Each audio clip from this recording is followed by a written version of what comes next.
As part of this topic, let us understand how to aggregate the data using Spark SQL. We can either perform global aggregations or aggregations by key.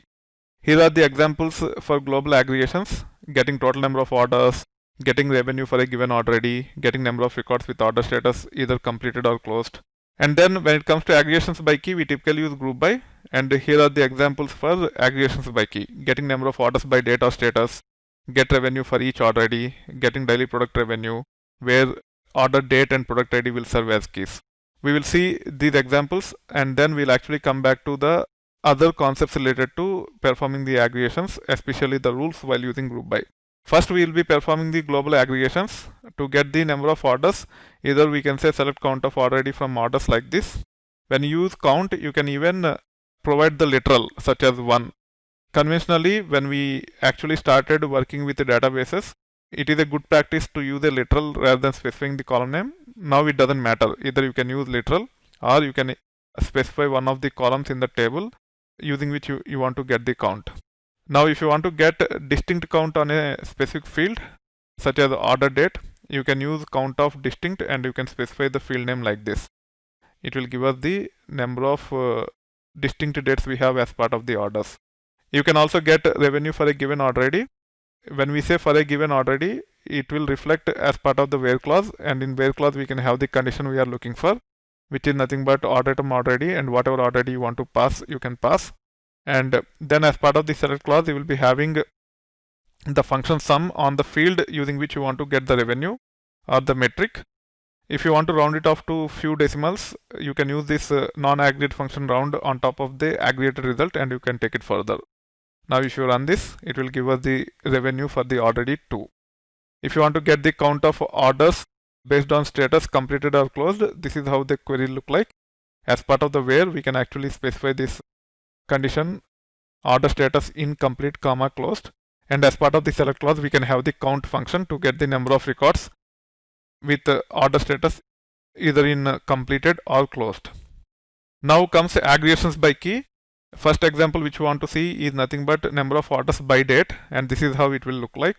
You will specify the keys as part of the group by, and if you want to display the key also, we have to specify as part of the select clause. But if you try to specify other columns than whatever you have specified in group by, then it will not work. It will start failing. You can only have those columns which are in group by and aggregate functions when you try to perform aggregations by key. You cannot have non-aggregate columns or functions as part of the select clause when you try to use group by. That is the rule you need to follow. Now let me run this and you should be able to see the results here. We got the date and count for each date. When it comes to the other example where we want to get the count by status, this is how it will look like.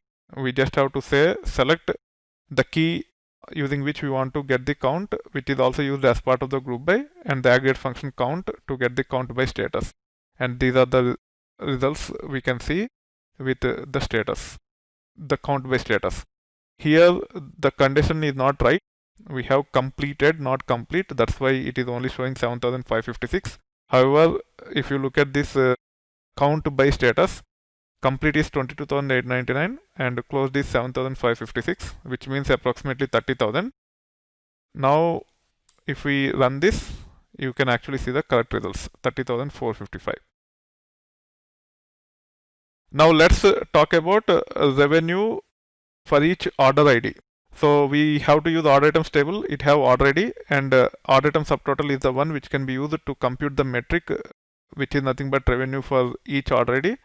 So we have to use order item order ID as part of the select clause, and then the aggregate function.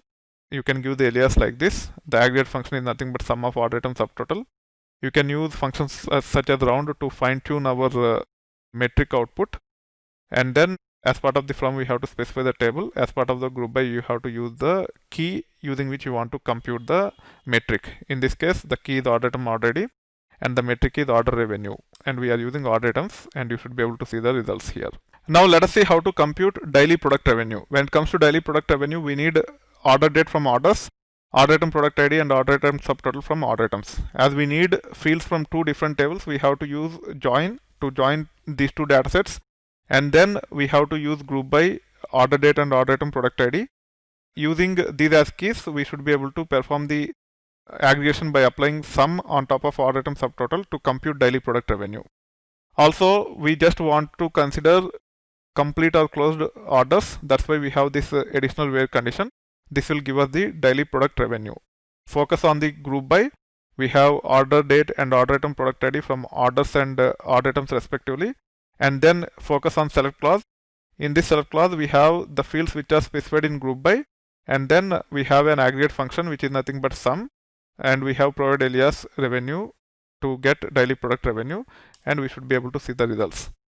Now, using this as a baseline, if you want to get only those products on daily basis whose revenue is greater than or equal to 500, some people tend to use this approach where they use this alias as part of the where condition and say greater than or equal to whatever value against which you want to compare.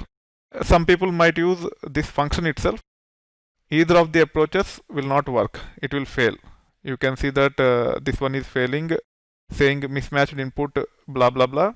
Even if I replace this with revenue, which is nothing but alias for this, even that one will fail.